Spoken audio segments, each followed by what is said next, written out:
উনি এখনো কথা বললে, বঙ্গবন্ধুর কথা, শেখ রাসেলের কথা, ওনার মার কথা বললে উনার বুক বিদীর্ণ হয়ে যায়। কিন্তু উনি 6 বছর আসেন নাই। আপনার কি মনে ইচ্ছা করে আসছে নাই? কারণ বঙ্গবন্ধুর খুনিরা দেশে ছিল। কারণ উনি জীবনের থ্রেট অনুভব করেছেন। শেখ হাসিনার বিরুদ্ধে কিন্তু কোনো মামলা ছিল না, কোনো মামলা ছিল না। জাস্ট বঙ্গবন্ধুর খুনিরা না দেশে প্রফেসর আসতো, আশিকুল, আমি একটু উনি ছোট্ট করে বলি, সিকিউর ফিল করেন। একটু ছোট্ট করে বলি, জি ৭৫-এ জি ১৫ আগস্টের সাথে জি বর্তমান সময়ের তুলনাটা এবং ৭৫-এ ১৫ আগস্টে 10 বছরের জি শিশু রাসেল সহ সবাইকে খুন করে জি ফেলার সাথে বর্তমান সময়ের তুলনা করাটা একটু, না, আমি তো সেটা করছি না। আপনি আমি এটা বলছেন যে করছি না। আমি ৭৫-এ, তুলনা জি করছি ভীতিটা। নো নো নো, আমি তুলনা করছি ভীতিটা। জি মানে উনার মধ্যে এই ভীতিটা ছিল দেখে উনি আবার এটার জন্য আসতে পারেন নাই। ভোটার নির্বাচন, কারা কোন দলে যাচ্ছেন, কে কোন দলে আসছেন, ছোট দলগুলি ভাঙছে কিনা, নির্বাচনের শেষ পর্যন্ত কারা যাচ্ছেন এবং এই নির্বাচন আসলে শেষ মুহূর্তে গিয়ে বা শেষ পর্যন্ত গিয়ে এটি গ্রহণযোগ্য হবে কিনা। আওয়ামী লীগ নির্বাচনে যাওয়ার কথা বলছে, অন্য দলের অনেক জনের সাথেও কথা বলছে নির্বাচনে আসা, অংশগ্রহণ করা নিয়ে, এমনকি বিএনপিকেও নির্বাচনে আসতে বলছে। এটি দিয়ে আসলে কি অর্জন হবে? আমি ইউনূসকে আহ্বান করি, আসেন না আমার সাথে নির্বাচন করেন, যে কোনো কনস্টিটুয়েন্সিতে আসেন, দেখি কে জিতে, কাকে জনগণ ভোট দেয়। আজকে নির্বাচন দিয়েছে, কেন আওয়ামী লীগ নির্বাচন করতে পারবে না? কেন আওয়ামী লীগে ভোট দিতে পারবে না? অবশ্যই আওয়ামী লীগকে নির্বাচন করতে দিতে হবে, আমরা নির্বাচন করতে চাই। আপনারা একটা জিনিস নিশ্চয়ই দেখেছেন যে অবৈধভাবে ক্ষমতা দখলকারী ইউনূস, সে কিভাবে আওয়ামী লীগকে ব্যান করে, তার কি অধিকার আছে? ডক্টর মোহাম্মদ ইউনূস, তাকে আমি প্রশ্ন করি যে সে কি জনগণের ম্যান্ডেট নিয়ে ক্ষমতা এসেছে, জনগণের ভোটে ক্ষমতা এসেছে? তা তো নয়।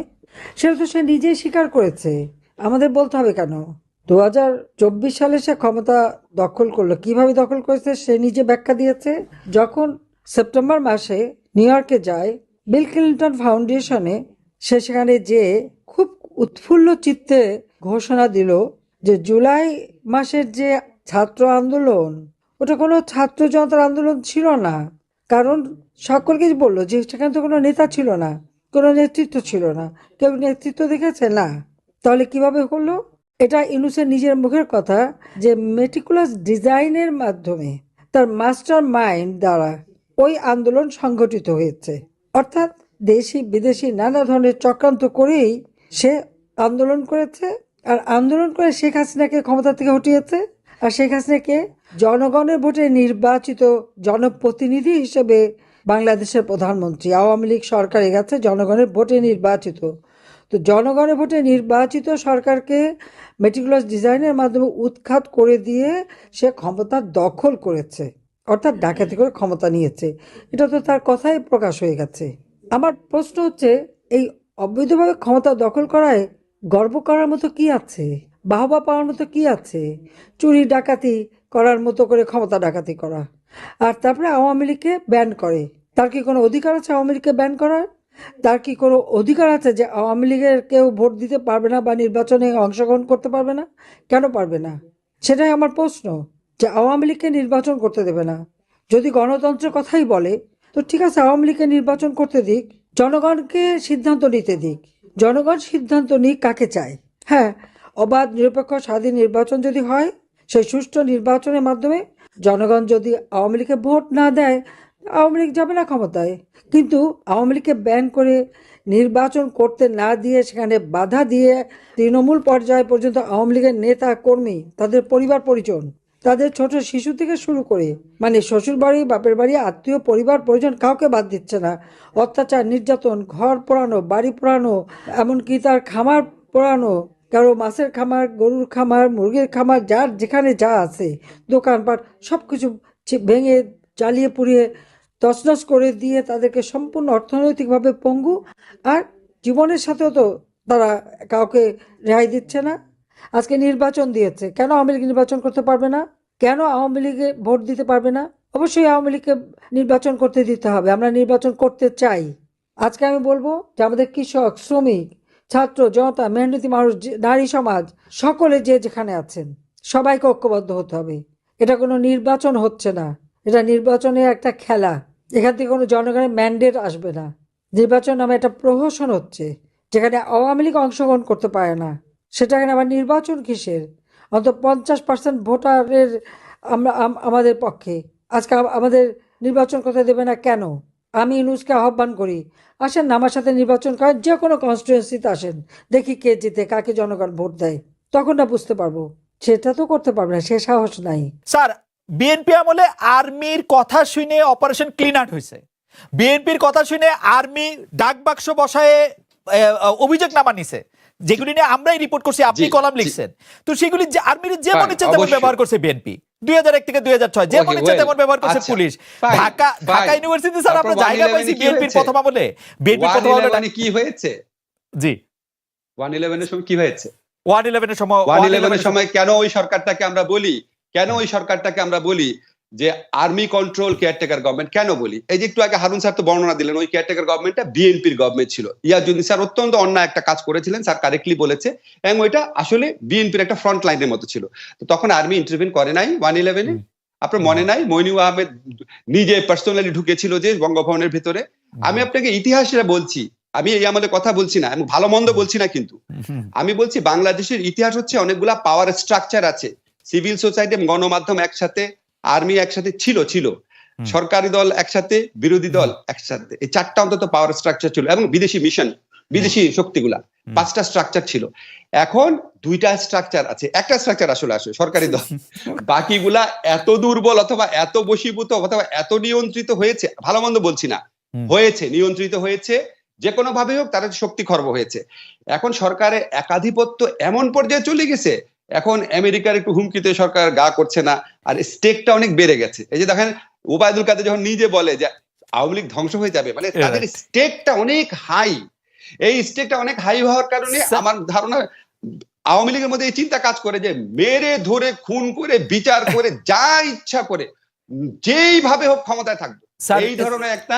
প্রফেসর আসিফ নজরুল, আমি আপনার সর্বশেষ আমার কাছে মানে যে কলামটা আছে আপনি যেটা লিখেছেন 28 অক্টোবর ঘিরে অপবাদের রাজনীতির পরিণতি কি, সেটি শুরু হয়েছে যে এরকম একটি লাইন দিয়ে নিজেদের পছন্দ মতো ব্যবস্থা নির্বাচন করার যে মিশন সরকার, ঘোষিত মিশন সরকারের ছিল 28 অক্টোবরের ঘটনাবলীর মাধ্যমে তা পূরণ করার পরিস্থিতি সৃষ্টি হয়েছে। আমরা আগের পরে ঘটনা জানি, সেজন্য আমি সরাসরি কথায় আসছি। কিন্তু স্যার আপনি জানছেন বা লিখছেন যে মিশন সরকারের ছিল 28 অক্টোবরের ঘটনাবলীর মাধ্যমে তা পূরণ করা হয়েছে, কিন্তু স্যার যদি আপনি 28 অক্টোবরের ঘটনাবলী দেখেন, যেটা আপনি নিজেও বলছেন এরপর ঠিক কিভাবে সংঘর্ষ ছড়িয়ে পড়ে তা আমরা জানি না। আপনি কিছু উস্কানির কথা বলেছেন যে উস্কানি দেওয়া হয়েছে, কিন্তু সেইভাবে এক পর্যায়ে পুলিশ ও বিএনপির কর্মীদের মারমুখী অবস্থা আমরা আপনাকেই দেখছি। আমরা দেখেছি পুলিশের এক সদস্যকে ফুটপাতে নির্মমভাবে হত্যা করতে দেখেছি। অর্থাৎ সরকারের যে প্লট সেটা যে বিএনপি পূরণ করলো, বিএনপি সুযোগটা করে দিল, সেটাও স্যার আপনি আপনার লেখায় লিখছেন। এবং এই যে বিএনপির ধরপাকড় মামলা যেগুলির কথা আপনি বলছিলেন, সেইটার জায়গা থেকেও যদি স্যার আপনি বিএনপির জায়গাটাও একটু বলতেন। আমার লেখার মূল মেসেজটা কি ছিল? এটা লেখাটা হেডিং ছিল অপবাদের রাজনীতি, এবং আমি বলেছিলাম একটা ফ্রেঞ্চ প্রবাদ আছে, আপনি যদি কোনো একটা কুকুরকে হত্যা করতে চান আপনি বলুন না জলাতঙ্ক হয়েছে। এই যে আপনি বলছেন প্লট, দেখেন এই প্রশ্নটা কিন্তু আমি বিভিন্ন টক শোতে দেখছি, সরকারের ফাঁদে পা দিয়েছে বিএনপি, সরকারের প্লটে পা দিয়েছে বিএনপি। একটা সরকার ইলেকশনে করার আগে তাকে এত প্লট করতে হয়, তাহলে সে সুষ্ঠু ইলেকশন করবে আপনি বিশ্বাস করেন কিভাবে? সে যদি প্লট করে, ধরে নিলাম বিএনপি সরকারের প্লটে পা দিয়েছে, সে যদি প্লট করে বিরোধী দলের জনসভাকে সাউন্ড গ্রেনেড মারিয়ে উড়ে দিবে, তারপর বিরোধী দলের সমস্ত নেতাকে গ্রেফতার করতে পারে, নির্বিচারে গায়েবী মামলা দিতে পারে, নির্বিচারে অপবাদ করতে পারে, ইলেকশনের মাঠ থেকে একটা দলকে জেলখানায় ঢুকিয়ে ইলেকশন করতে পারে, এটা যদি একটা সরকারের প্লট হয়, ফাইন, আপনি তাকে অ্যাপ্রিশিয়েট করতে চাইলে অ্যাপ্রিশিয়েট করেন, কিন্তু এটা বলেন না যে এই সরকার সুষ্ঠু এবং অবাধ নির্বাচন দিবে। অসম্ভব। এটা ওটা বারবার যে বলেছে যে তাদের আন্ডারে ইলেকশন হবে, এক্স্যাক্টলি এই সেটিং ইলেকশন হবে, এক্স্যাক্টলি ওই মিশনটাই পূরণ করছে। ওই মিশনের পথে যারা বাধা দিয়েছে তাদেরকে সর্বোচ্চ পর্যায়ে শক্তি প্রয়োগ করে তাদেরকে এই রাজনীতির মাঠ থেকে দূরে করে দিয়েছে। আমি একটা কথা আপনাকে বলি, আমরা যখন কম্পারিজন করি না, ধরেন আজকে আপনার কি মনে আছে খালেদ, আপনি তখন সাংবাদিক ছিলেন, আমাদের হারুন স্যারও তখন অনেক তখনও লেখালেখি করতেন। আপনি দেখেন 1996 সনে বিএনপি যখন একটা ভুয়া নির্বাচন করতে গেছে ফেব্রুয়ারি মাসে, তখন কিন্তু আওয়ামী লীগও সমান ধ্বংসযজ্ঞ চালিয়েছিল, কোন কোন ক্ষেত্রে বেশি চালিয়েছিল। আমি আজকে একটা পত্রিকাতে দেখলাম যে তখন একদিনে চট্টগ্রামে 200 গাড়ি পোড়ানো হয়েছিল, একদিনে।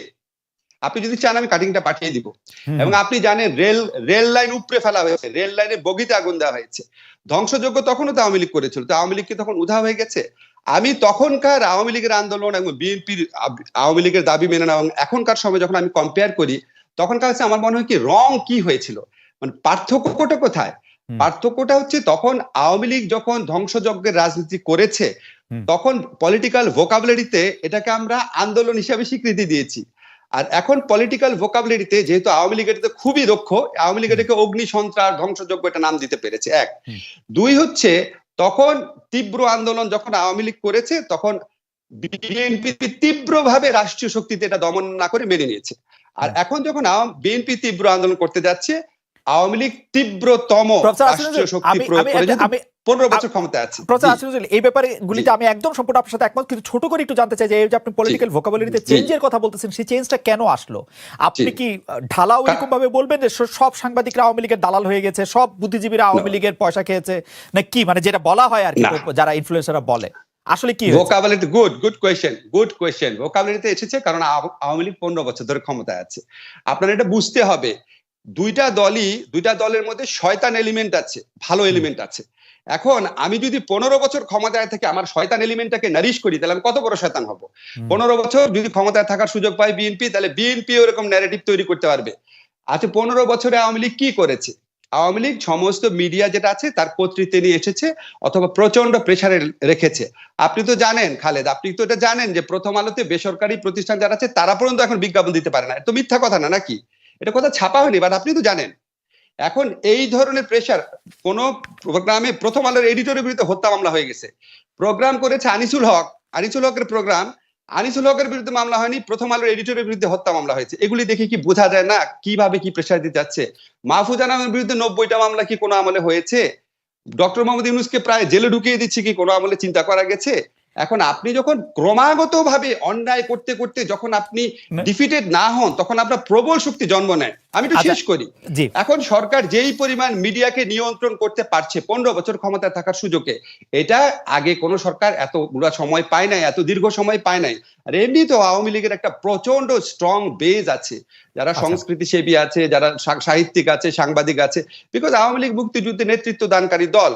ওই সময় আজকে যারা ওই সময় আওয়ামী লীগকে দেখেছে, বঙ্গবন্ধুকে দেখেছে, তাদের মধ্যে একটা আওয়ামী লীগ প্রেম থাকবেই। ওই সুবিধা ওইটা তো আছে। বাট 15 বছর যাবত তারা যে বিভিন্ন রাষ্ট্রীয় শক্তিকে, বিভিন্ন রাষ্ট্রীয় সামর্থ্যকে ব্যবহার করতে পেরেছে,